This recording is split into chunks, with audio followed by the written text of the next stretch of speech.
meu nome é Rafael Thyssen, eu sou médico clínico e sócio da Gramo Brasil.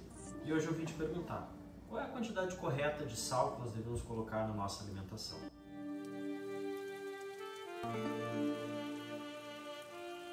O sal, cloreto de sódio, sal de cozinha, é composto por dois átomos, o cloro e o sódio, que são basicamente essenciais para toda a vida no formato como nós conhecemos.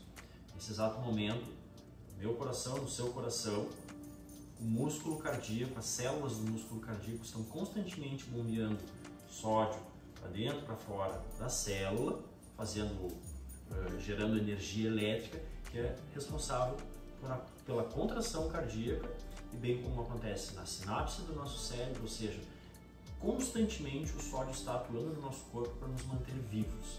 Ou seja, a importância do sódio é brutal em todas as funções de todos os seres vivos que nós conhecemos. Acontece que o sódio, o cloreto de sódio, foi sendo inserido na nossa cultura alimentar ao longo de milhares de anos, principalmente como um conservante de alimentos. No passado nós não tínhamos como conservar alimentos como nós conservamos hoje, refrigeração, congelados, porque não existia essa tecnologia. Então, para carnes, peixes serem conservadas por mais tempo, por semanas ou meses, ou principalmente por poderem ser transportados, o sal era um dos principais mecanismos para isso, porque o sal desidrata, né, essas proteínas e permite com que elas durem bastante tempo e possam inclusive ser levadas para lugares bem remotos, que é o caso do bacalhau, do charque, que todo mundo conhece. O porém desse processo é que o nosso corpo é adaptado a lidar com estímulos de forma a se acomodar à presença de muito estímulo e pouco estímulo. Eu gosto de usar como exemplo as nossas pupilas diante de diferentes ambientes de luminosidade. Quando tem muita luz no ambiente, nossas pupilas contraem para diminuir a intensidade dessa luz e deixar nossos olhos mais relaxados. No exemplo oposto, quando tem pouca ou nenhuma luz, as nossas pupilas dilatam para pegar o máximo de luminosidade, cores do ambiente e poder tentar fazer alguma leitura do que está ali presente. Nas nossas papilas gustativas, esse processo é muito parecido.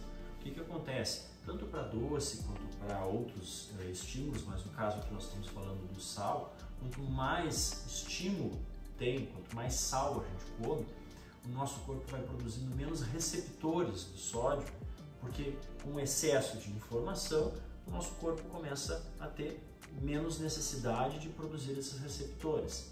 Sendo que o oposto também é verdadeiro. Quanto menos sal, menos sódio nós inserimos na nossa dieta, o nosso corpo se obriga a produzir mais esses receptores e nos faz perceber cada vez mais o sal no alimento.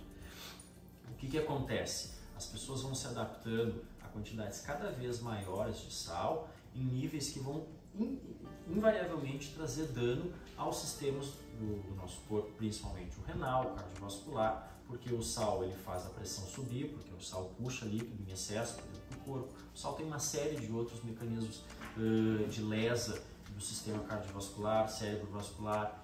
É sabidamente responsável por grande parte das doenças desses sistemas, né?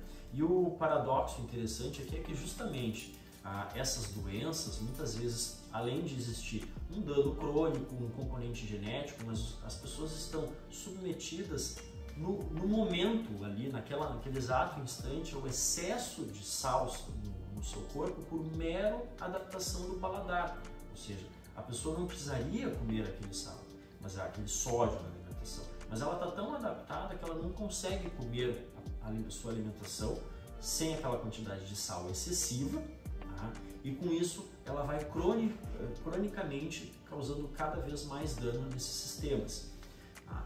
Inclusive é comum, por exemplo, pessoas que têm pressão alta, nós percebemos isso nos hospitais, quando muitos pacientes internam tomando 2, 3, 4, 5 medicações para pressão, com dificuldade às vezes até para controlar a pressão, e muitas vezes o controle dessa pressão é atingido meramente com o controle do sal ingerido na alimentação do hospital, que é a velha história da dieta de hospital, comida de hospital, mas não é que aquela comida tenha pouco sal. Na verdade, a comida que a maioria das pessoas está consumindo no seu dia a dia está com excesso de sal por adaptação crônica àquele estímulo. Não existe uma quantidade. Se você se perguntar hoje qual é a quantidade de sal que uma onça, que um elefante, que um lobo, que um animal selvagem come, você vai parar para pensar e perceber que eles não comem sal. O sal foi uma adaptação na culinária do ser humano. Tá? Existem inclusive estudos que mostram que tribos muito remotas na África ou no meio da Amazônia, que tem pouquíssimo ou nenhum contato com o sal, e assim como outros ingredientes da nossa alimentação, tem indicadores quase nulos de doenças cardiovasculares, doenças renais. Por quê? Porque eles estão constantemente com a pressão bem baixinha, porque o principal causador de hipertensão arterial não está presente na sua alimentação. É por isso que nós na Gramos procuramos utilizar o mínimo de sal na alimentação. A gente procura reforçar o paladar com temperos. Obviamente sempre é necessário ter um pouco de sal, todos nós estamos adaptados a isso, tá? Nós reforçamos aqui que não existe uma quantidade mínima de sal diário necessária. A maioria dos alimentos que nós consumimos, os alimentos in natura, os vegetais, as proteínas, já tem o sódio necessário para o nosso corpo funcionar muito bem, obrigado.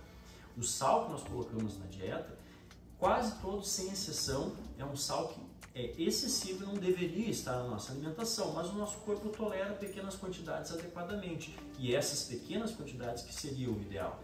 Então o ideal é o mais próximo do mínimo, sempre. E quanto menos sal você utilizar na sua alimentação, mais o seu corpo e suas papilas gustativas vão se adaptar a produzir os receptores necessários para perceber cada vez menos sal, e com isso você vai consumindo alimentos cada vez em formato mais saudável.